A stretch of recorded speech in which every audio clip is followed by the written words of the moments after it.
The following presentation was recorded live by Voices from Jerusalem.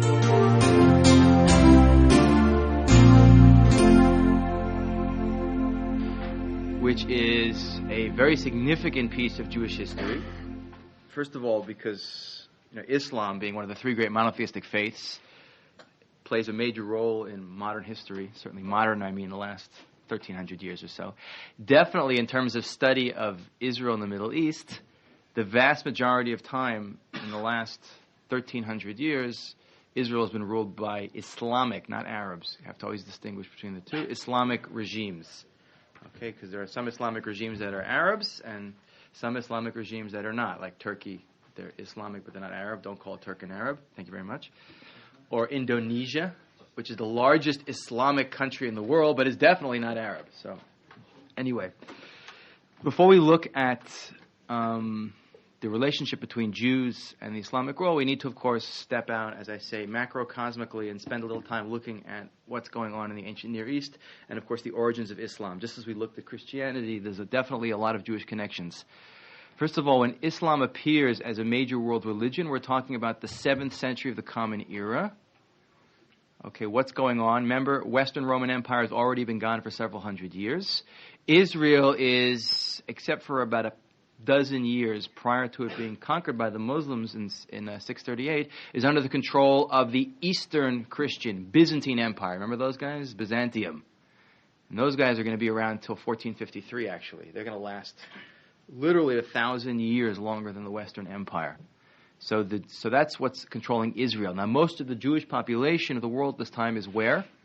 It's not in Byzantine control. Remember, we're talking about, if you remember, what's going on. 7th century, there's no Sanhedrin anymore, no Nasi. Jewish population of Israel is quite diminished. The majority of the Jews are living in the Arabian Peninsula, and they really haven't spread out too much. Most of the Jews are living in the area of Iraq, Iran, even some in Saudi Arabia, where Jewish tribes running around. So this is where the majority of the Jews are, living amongst Arab pagans. Okay?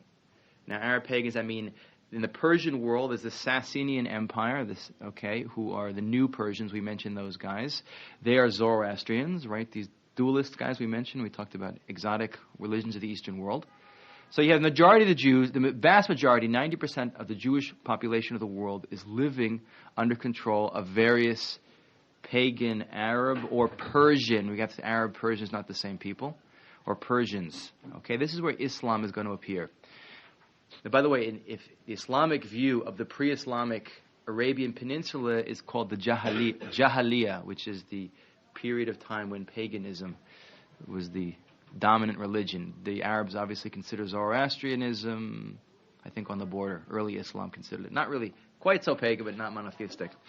Okay, so that's what's going on in the world at large. The most important character, obviously, in Islam is a man by the name of Muhammad ibn Abdullah. Okay, Muhammad, the son of Abdullah. Abdullah, interesting, the word Allah. Abdullah is Evid Allah. In Hebrew we have the word El, which is also a Jewish god, but it's like a certain Canaanite god, so all the name El. So the pagan Arab god also had the name of Allah too, which later will be transformed into the one God. So his father's name is Abdullah, servant of the God Allah. This is obviously before the monotheistic idea of Allah comes in the world. But anyway, Muhammad is born in 570. Now, we talked about Christian history, unlike the historical Jesus, so to speak, which exists in a vacuum. There's no evidence. There's no biography from the time. He didn't, whether the person, I already gave you my opinion on this, that he's a composite character, probably living way before the events the New Testament describes. We don't have such a problem with Muhammad. No one argues that Muhammad is a real historical figure. Okay? And also, there's also a significantly easier thing with Muhammad. No one's claiming Muhammad's God. Okay, he is Rasul Allah, which is the prophet of Allah, but he's not God. Okay, so we're doing a different kind of character in history. Muhammad is, again, at a very young age, he is orphaned. Okay, his actual years, if you want, is 570 to 632, he dies. He is orphaned, and he's raised by his uncle. He's from the tribe of Quraysh. is very big in the Arabian Peninsula, and this is still very much. If you study the anthropology and the sociology of the Arab Islamic world, you realize that the basic traits that characterize the Arab mentality have nothing to do with Islam. Okay, meaning if you read a guy like Raphael Patai, who wrote a great book called The Arab Mind, he explains it very nicely. Like one of the basic things that the Arab world is obsessed with is this concept of honor. Okay, jazid, I think it's called, I believe is the right word. Manliness and honor. Okay, sexual fidelity of women is a big obsessive thing in the Islamic world. And hospitality. These are all pre-Islamic, I should say. These are all very much part of Arab culture that predates the Islamic world. And one could trace some of it back, certainly. Remember we said, going all the way back many, many classes, we said just as we went back to Abraham, Isaac, and Jacob and their offshoots, right?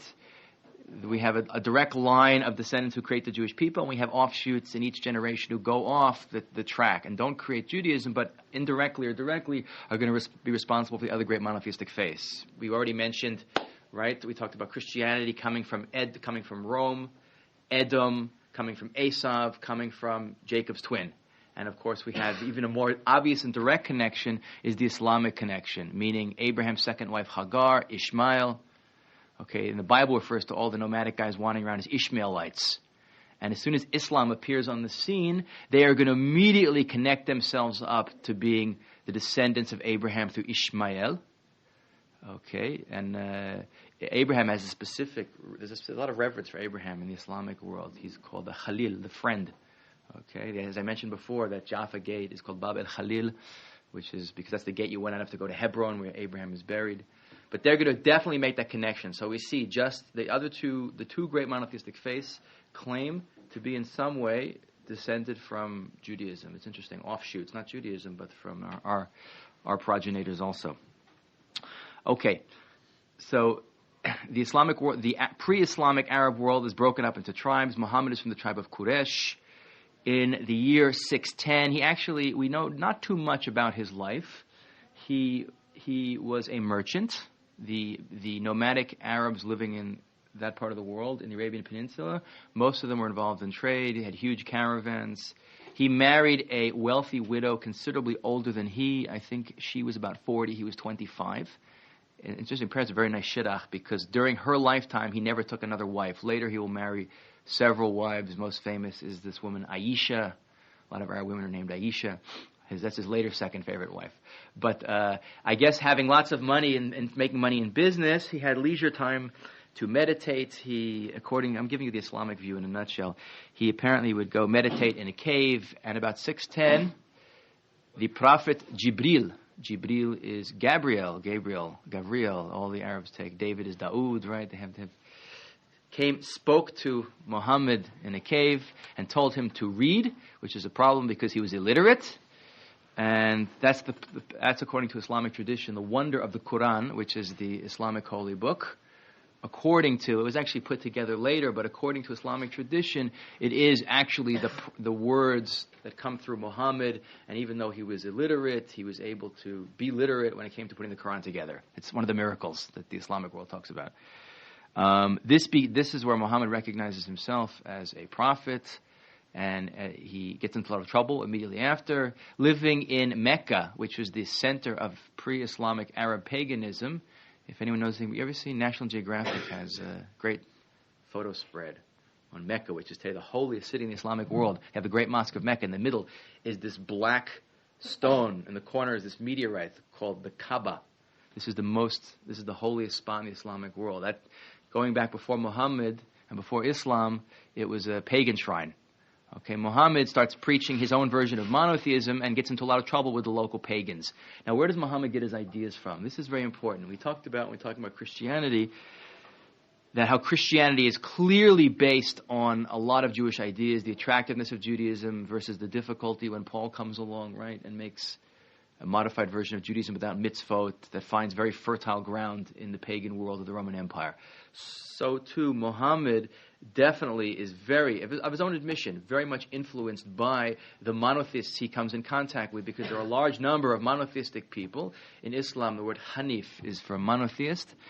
who's a in this part of the world, there were lots of Jews, as we know already. I mentioned 90% of the Jewish world is living amongst the Arabs or the Persians, and there are also lots of Christians. Okay, and it's clear that Muhammad gets his ideas of monotheism from those people, and it's also clear he didn't get it too clearly because you read in the Quran, there's a lot of in the different surah, the chapter of the Quran, there's a lot of confusion in chronology, and Joseph goes down to Egypt, and then he marries Mary, and Jesus is born, that kind of stuff, So they weren't so interested in the accuracy of the transmissions, per se.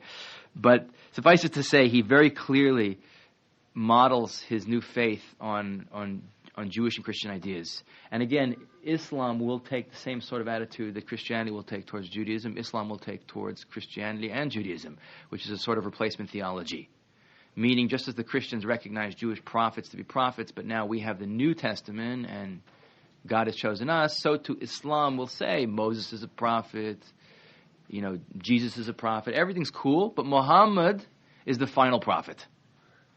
Okay? Now, there's a lot of differences between, this is not a class on what Islam's all about, but just in a nutshell, there's no question that Islam is much closer to Judaism. And there's no question that at its inception, it was much, much closer. Muhammad clearly tried to fashion his religion to be very similar to Judaism, realizing that Jews, who stood to be significant allies because they were very significant percentage of the population, would not follow a religion that was radically different from Judaism. So initially we know that early Muslims would pray towards Jerusalem, that the Sabbath was their holy day, Yom Kippur was the holiest day of the year, they had kosher laws and circumcision laws, and you name it. Lots of similarities. Much of that is going to change when the Jews will reject Muhammad. Muhammad will reject the Jews. Okay, but initially we know there's a lot of... So it's important to realize not just an idea of Ishmael and the Arabs, but in a more modern, contemporary history. Only 1,300 years ago, there's a definite, very strong Jewish influence on early Islam. Sorry? To attract Jews to Islam. Absolutely. Now he saw the Jews did not go for Christianity because Paul had gutted. They never went for Christianity anyway, but there was no chance that Jews would go for something so radically different. Forgetting the whole notion of Trinity, which, by the way, the Islamic world really hates. Matter of fact, one of the psukim, one of the sentences on the inside of the Dome of the Rock, not that I've been up there, but actually says, don't tell me that God has a son. It's basically nonsense. They find that Muslim is very strictly monotheistic religion, unlike Christianity, which has its sort of like pagan variation, virgin births and stuff like that, which is not at all acceptable to Islam, which is one of the reasons why a Jew can pray in a mosque but not in a church. You can go in a mosque, no problem. You might not want to go in a mosque because you might get killed for being a Jew, but not necessarily. But you can pray in one. There's definitely a lot of differences. Now, just to go through a little bit of the history of the spread of Islam, and I want to talk a little bit about the religion and then talk about the Jews in the Islamic world. So first of all, Muhammad, once he starts preaching in the name of Allah, okay, he runs into trouble. Originally has the backing of his tribe. Again, we're talking about a lot of the way the political system of the Arab world runs is tribal and clan loyalties, okay? An idea of pan-Arab nationalism is a very new idea. Tribe is a very, very big thing. It's a very feudal kind of macho system based on raiding and honor and blood feuds. And I don't have time to go into it. Again, read some books on Arab culture. It's very, very different. Yeah. The Christians, their God, from what I understand, the same God that we have. In fact, I think they even call it the same name. Their God, the same name. But the Muslims call it their God Allah. Do they say it's the same God as well? It's the same. There's no. The Muslim idea of God is much closer to the Jewish idea. Names are not relevant. That is the conception. The nature of God in Christianity is the most hotly contested issue in the theological history of the Christian church. But certainly the notion of that he's one, but he has parts, and the Father. That's. So if they're referring to Hashem as Allah, it's okay for us to say Allah? Well, you could say Allah. It's not saying Allah is not like saying Jesus, but it's not. It isn't the same thing. I would say it's closer, but not identical. Okay, but their conception of God is certainly closer. The name, even the word God. Where do you think the word God comes from? God is not a Jewish word. We say Hashem. God. We talk about infinity. So the name is really. I think the name is really sort of irrelevant. It's the conception. The Christian conception of God, regardless of what sect of Christianity, is far more problematic for Jews and is totally unacceptable versus the Islamic conception, which is not a problem of what their idea of God is, but rather what God does in history, meaning he chose someone else. That's more of a problem. So it's not the word Allah. You don't have to say like we Jews don't usually say Jesus. We say JC, Yeshu, Yoshki, Yoshkala, whatever you want to call him. That man, the acrobat, whatever you want to say he is, but whatever you want to call him, but we don't in general say it. Okay? Whereas Allah, okay, different thing. We're dealing with it's obviously the problems with Christian conception of Jesus is much more problematic. Yeah. It's a perfect opportunity to talk about our cousins. Oh yeah, we're not. We'll talk about Islam's greatest hits now being broadcast over the loudspeaker in just a couple of minutes. Okay, Muhammad 6:10, right, starts to preach. Okay, he has to flee. He loses the support of his local clan because of what's going on. I don't want to go into the history of what's going on in his family. He flees to a place called Yathrib. Yathrib is a place that's occupied by 5 major Arab clans, 3 of which are Jewish clans. When I say Arab, meaning Arabic, this part of the world, but like American Jews, they're Jews. Jews had clans, just like everyone else, okay? They probably had, different taste in food. They had cholent, who knows, but they had clans. The city of Yathrib was almost certainly founded by Jews, who, by the way, called it Medina.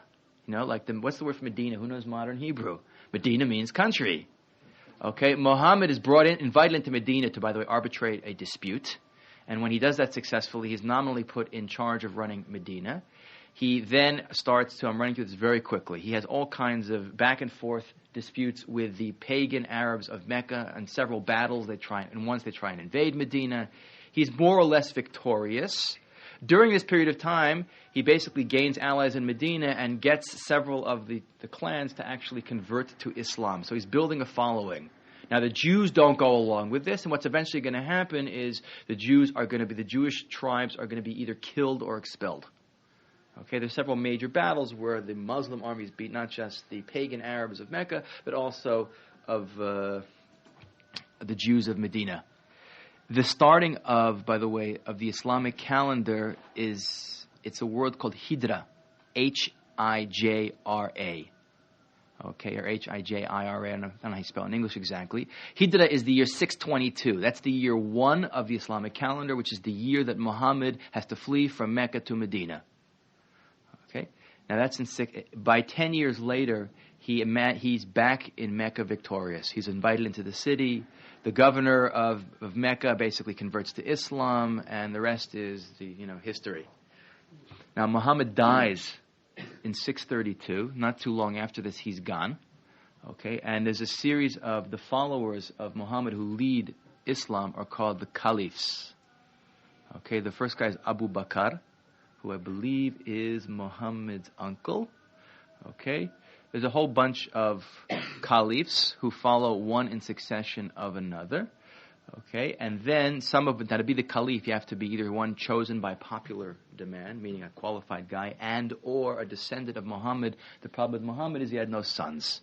He has this daughter Fatima, who later marries his first cousin Ali. Okay, Ali has 2 sons, Hassan and Hussein, who are eventually, we're talking about, you don't have to keep track of all this, but what we're going to have is after the first 4 caliphs, there's going to be a huge power struggle in the Islamic world, in which there's a big battle called the Battle of Karbala, in which Hussein's 2 sons are killed, and that, by the way, is a split in the Islamic world where Sunni and Shiaism is formed. We're talking about in the 8th century now. So Shiites, who make up like 10% of the Islamic world. Almost all Muslims are Sunnis. There's a few Alawites in Syria, but most of them are Sunnis. Shiites believe that the Caliph has to be a direct descendant of Muhammad from the family of Ali and Hussein. Okay? So that's we have a big split in the Islamic world, and they've been fighting ever since. Okay? Shiites, by the way, follow a much more messianic, sort of extreme version of Islam. All you have to do is look at what the Iranians do to realize they have some interesting holidays. By the way, their 3rd holiest site for Sunni Muslims, we'll talk about in a minute, Sunni Muslims is Jerusalem, and for Shiites, it's Karbala, which is the site of the battle where Hussein's 2 sons are killed. Okay, and they have a holiday at the end of their big month, which we're in right now, Ramadan, which is called Ashura, which is great. I have pictures of it where they sit there and they flagellate themselves and they cut their heads with knives. I have a great picture of a woman holding her 1-year-old son, and she just cut his head with a razor blade, and he's dripping with blood, and this is like a big thing. It's the whole martyrdom shtick again. So you have to watch. I've seen movies of this holiday with all these Shiites in the streets whipping themselves and bleeding and cutting themselves in the heads with knives, and I think I prefer Purim. But anyway, but we have not just a split between Shiites and Sunni, who, by the way, hate each other's guts. Later, we're going to have Druzim coming. I don't even get into them. But we're going to have a series of dynasties in the Islamic world that are going to appear one after the other and dominate the Middle East. The first major dynasty are called the Umayyads, followers of the Caliph of Omar, who was one of the early caliphs after Muhammad. And the Caliph of Omar, who actually comes to Jerusalem in 638. Once Muhammad consolidates power by 632, he's more or less the most powerful man in the Arabian Peninsula. And his followers who come along, starting with Abu Bakr, spread Islam through the ancient Near East. And not just through the ancient Near East, but through the entire, from North Africa. The Islamic world is going to spread remarkably rapidly. The question is, why does Islam spread so effectively? And it's very different from the spread of Christianity. Islam's, the notion, by the way, that of like the Islamic idea of jihad, or convert or die, was the reason why Islam spread so effectively. It sounds nice, but it's really not so true historically. Okay, there were definitely instances early on in Islam where people were forced to convert or be killed. When Muhammad was not in a great position, it was definitely done, there's no question. There are instances later in Islamic history of forced conversions, even of Jews, definitely. But in theory, an Islamic law forbids forced conversion. One of the main reasons why Islam spread so rapidly is A, because it was very attractive at the time to many people, and B, because the average person in the ancient Near East preferred Muslims to anyone else. Who was in charge before Muhammad comes along and the Islamic world spreads? You had the Sassanids, the Sassanid, the Persian dynasty, who were kind of corrupt and not such nice people. And even worse, you had the Byzantines, who everyone seems to have hated. Even all the non-Eastern Orthodox Christians in the ancient Near East, the Copts and the Monophysites and the Jacobites, everyone hates the Byzantines. The Jews hated the Byzantines. So even Christians, when Islam comes along, which is initially fairly tolerant. When it comes along, people would much prefer to be under the rule of these new guys with this new religion who seem to be pretty open compared to people like the Byzantines. And there was definitely a huge force. Islam had the whole idea of an ummah, of a pan-Islamic view of the world, caught on tremendously and turns what is a bunch of disparate nomadic peoples into a giant, very excellent fighting force. And one of the great things that the early Islamic armies had was they're very mobile, right? They had camels. They could disappear into the desert. They were great fighters. So they were able to beat both the Byzantines and the Persians, who, by the way, had done the Arabs the favor of exhausting themselves by killing each other off for a couple of decades prior to the Islamic conquest of the whole ancient Near East. Just a little bit of history. The Byzantine Emperor Heraclius, in 612, the Persians conquered Jerusalem from the Byzantines and sacked the city. They destroyed the Church of Holy Sepulchre. 624, Heraclius reconquers Jerusalem, but they've been fighting constantly. So by the time the Arab Islamic armies appear on the scene, there's really nothing there to stop them.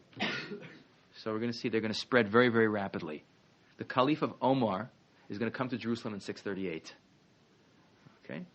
And Islam, I want to talk about the Islamic connection to Jerusalem in a minute, but Islam is going to continue to spread. It's going to constantly be banging on the gates of the Byzantine Empire until they finally fall down all the way in the 15th century. It's going to get all the way out to China. It's going to go all through North Africa. In 711, we're going to talk about that tomorrow. The Arabs, not the convenience store, the date, 711. The Islamic world is going to cross the Straits of Gibraltar and take over Spain from the Visigoths. And as a matter of fact, if not for Charles Martel and the Battle of Tours in the middle of the 8th century, right outside Paris, probably the Islamic world would have taken over the Christian world and all of human history would have been different.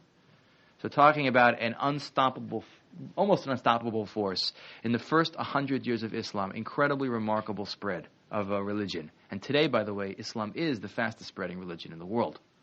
Primarily because it's located in countries that have incredibly high birth rates. But it is also a religion that views itself as a universal religion for humankind. Just wanted to mention a little teeny bit about the Islamic worldview more. Yeah. I don't understand how the Byzantines weren't able to convert these Arabs, we'll call them Arabs for the time being. But I don't understand how there wasn't a stronger presence of Christianity there.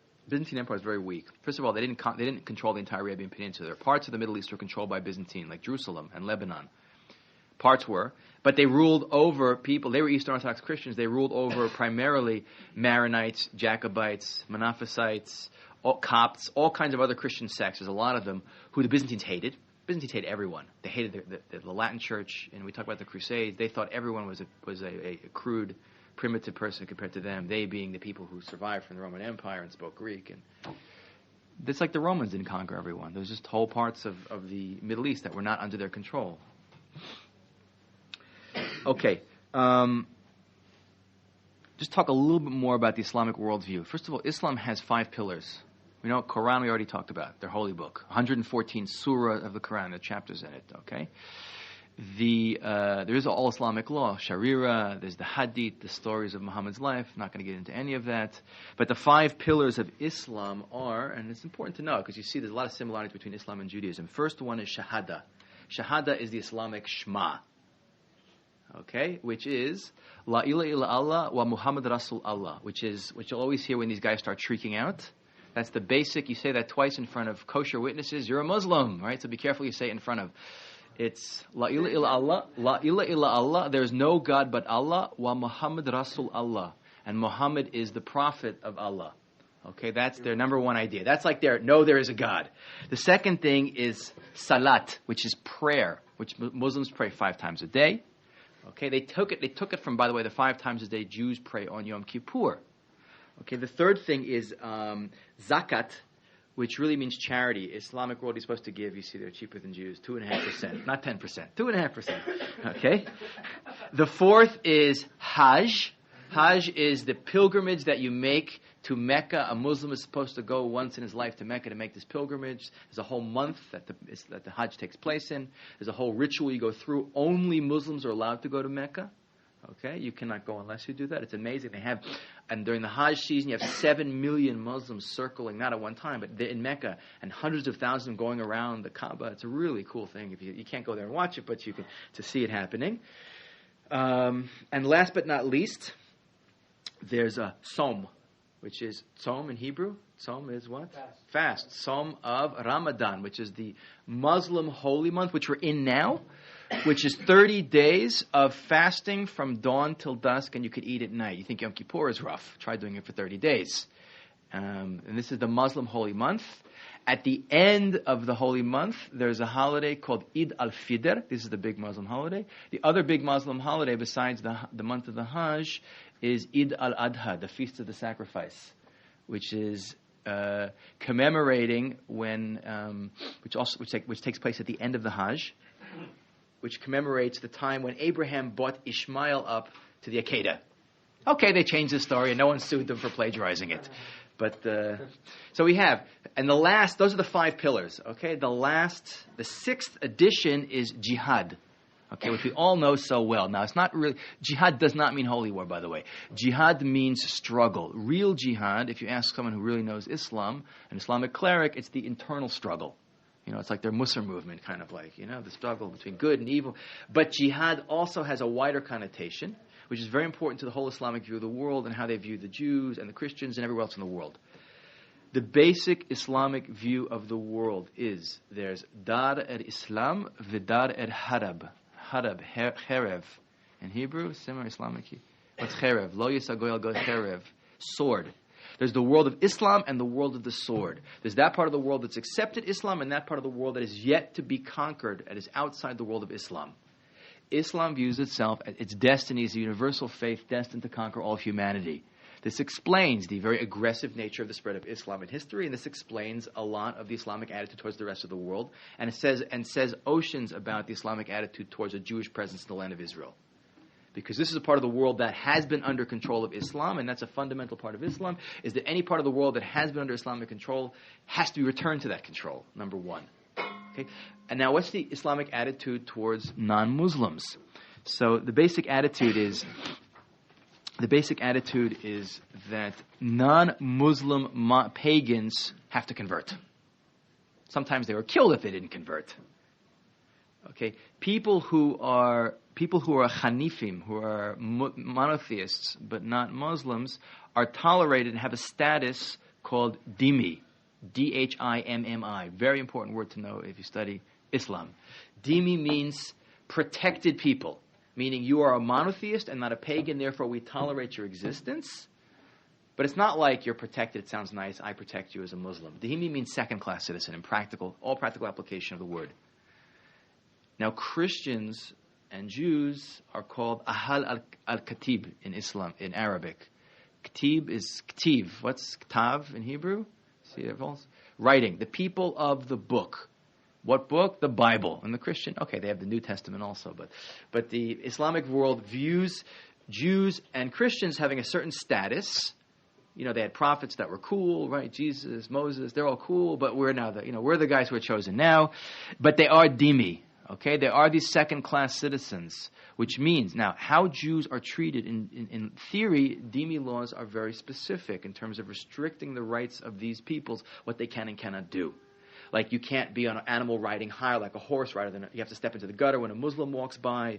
You can't testify in court against a Muslim. There's all kinds. You can't have Muslim slaves or servants. You can't have a house of worship that is higher than a mosque, which is why the 4 Sephardic synagogues in the Old City are subterranean, and why the Ramban synagogue is built underground. Because to show the inferiority of these other dhimmi religions to Islam. Even the Chorva, the synagogue with the arch, the Beit Yaakov, which was one of the first of 2 synagogues, the Tiferet Yisrael and the Chorva, one of the 2 synagogues allowed by the Turks in the 19th century to be built above ground. So the Arabs immediately built a mosque next to the Chorva higher than the synagogue to show that even though the Jews have a synagogue above ground, the mosque is still there. You see it in the Jewish quarter, right next to the arch. Islam is still superior. Now, by the way, of course, one of the major ways that Islam was able to spread effectively was through a tax called the jizya. Jizya was a punitive tax placed on people who didn't convert to Islam. So it was in your best interest financially. You see, poor Jews, we get it in the Christian world, we get it in the Roman world, we get it in the Muslim world. I mean, you know why Jews, when they hear the word tax, they just start that's why so many Jews are accountants today.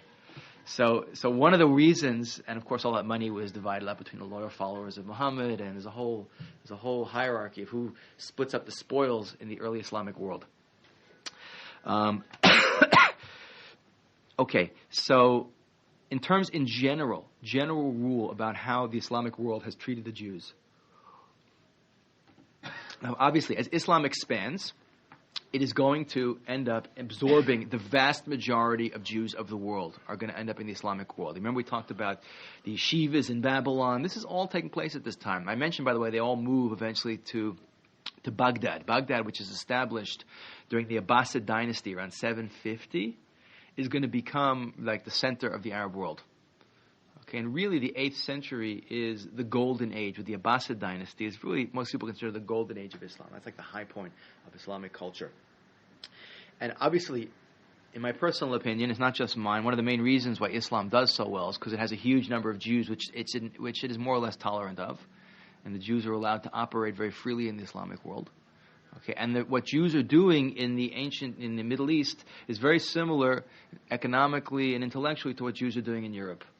We have Jews involved in all kinds of trades and craftsmen, okay, and translators and businessmen and you name it. Okay, Jews doing everything, in sciences and arts, and we have Jews doing a tremendous amount. And there's no question that the Islamic world benefits tremendously from that.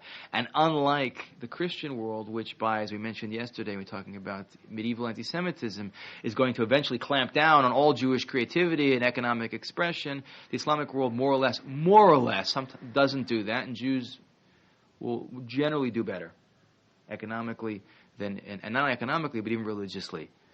That's on one hand. On the other hand, it's not true to say, and this is like modern Arab propaganda, especially the PLO loves to say this, until Zionism came along and polluted the wonderful atmosphere of friendship, Jews and Arabs lived as brothers in the Middle East. Now, I know I've met plenty of people in my life who've lived in Arab countries and have lived even in Israel and had Arabs as neighbors pre-Palestine, pre-State of Israel. So it's true that Jews and Arabs definitely lived amongst each other, and generally not so ghettoized as we find in Europe. But again, we have to keep in mind that we do have this idea of dhimmi, and the official Muslim policy towards Jews is negative and discriminatory. Now, how well that policy was observed or practiced varies tremendously.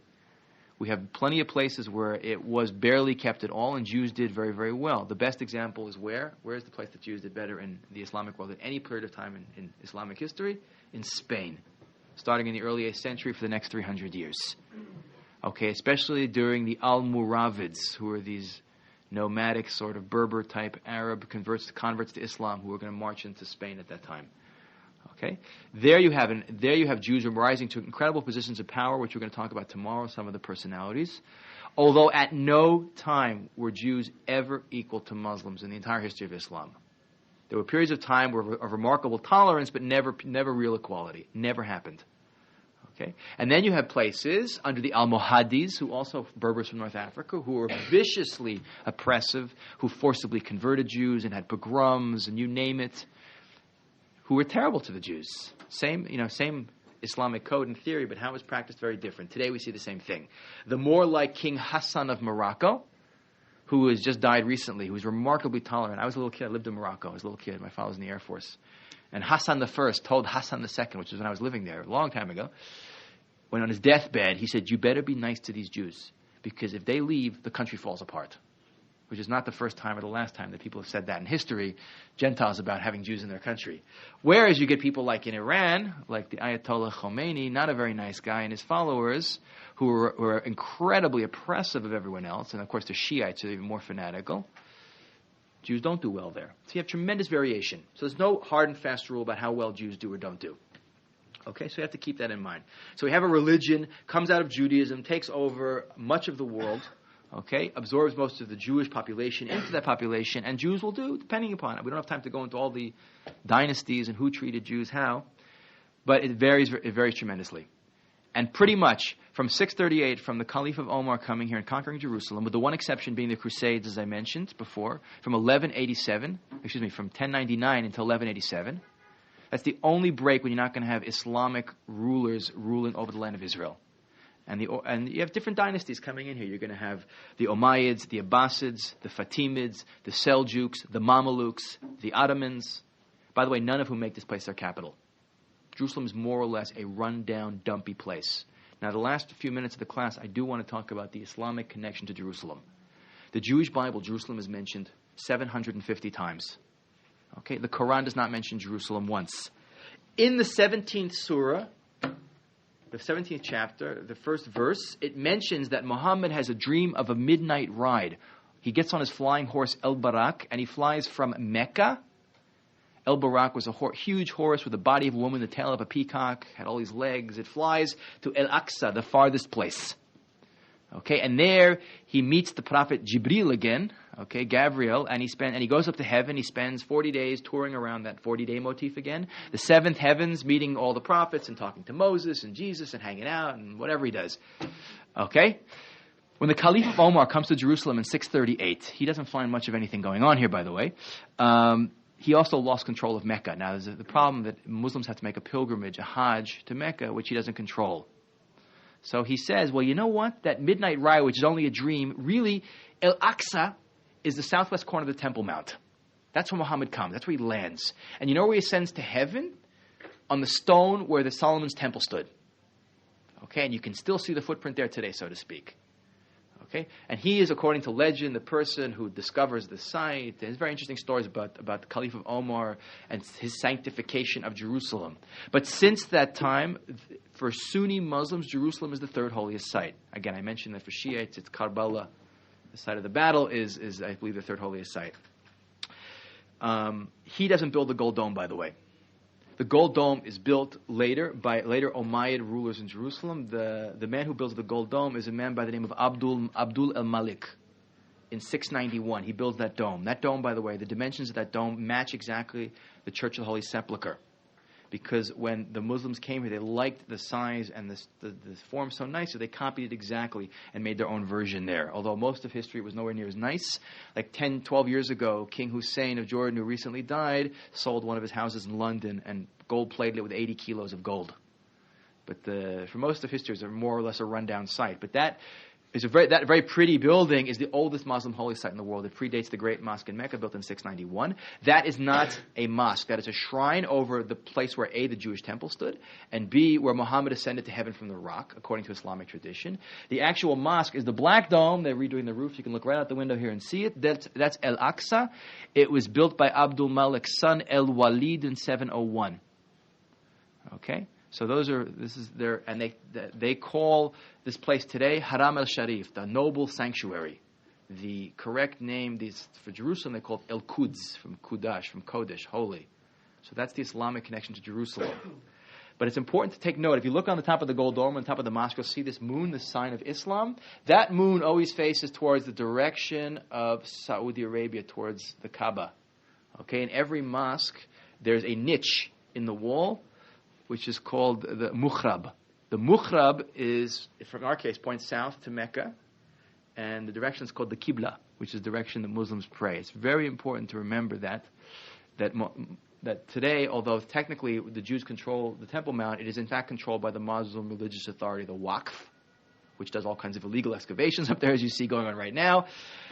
And when Arabs pray up there now, Muslims on Ramadan, their holiest month, they stick their tushis in the direction of the gold dome, where the Kodesh HaKadoshim, where all Jews in the world for all of human history point to when we pray. Our holiest spot is here. This is their third holiest site. They stick their tushis in that direction. They pray south to Mecca. So for us, it's the holiest site. It's very important. There's this very big distinction. I hate when tour guides say the Western Wall is the holiest site for the Jews. It's not. It's where the temple stood itself.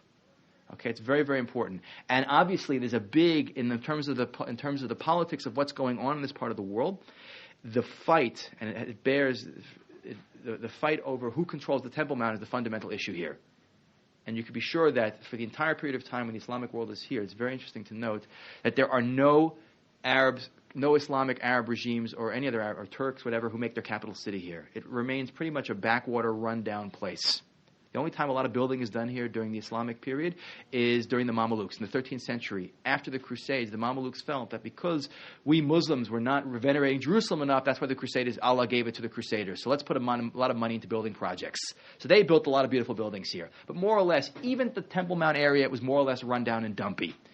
Once the Jews get interested in the site, a lot more money is going to be put into it. And it's very interesting that even the Western Wall, which is where we go to pray now, the Muslims claim, you Jews prayed there? Muhammad tethered his horse El Burak to that wall. And until today, that wall is called El Burak. Okay, so the Jews are never, the Islamic world is always more or less denied. I have a pamphlet from the PLA about the Temple Mount. It's fascinating. It says, the Temple Mount is the site of the third holiest site in Islam, El-Quds, Haram al-Sharif, the place where Muhammad took. Some people say it was also the site of Solomon's temple and of Herod's temple, but there's no archaeological evidence to support this whatsoever. Of course, they destroyed it all, but it's just a great piece of modern revisionism to say that there's no archaeological evidence. It obviously is. Anyway, that is, in a nutshell, Islam and the Islamic connection to Jerusalem.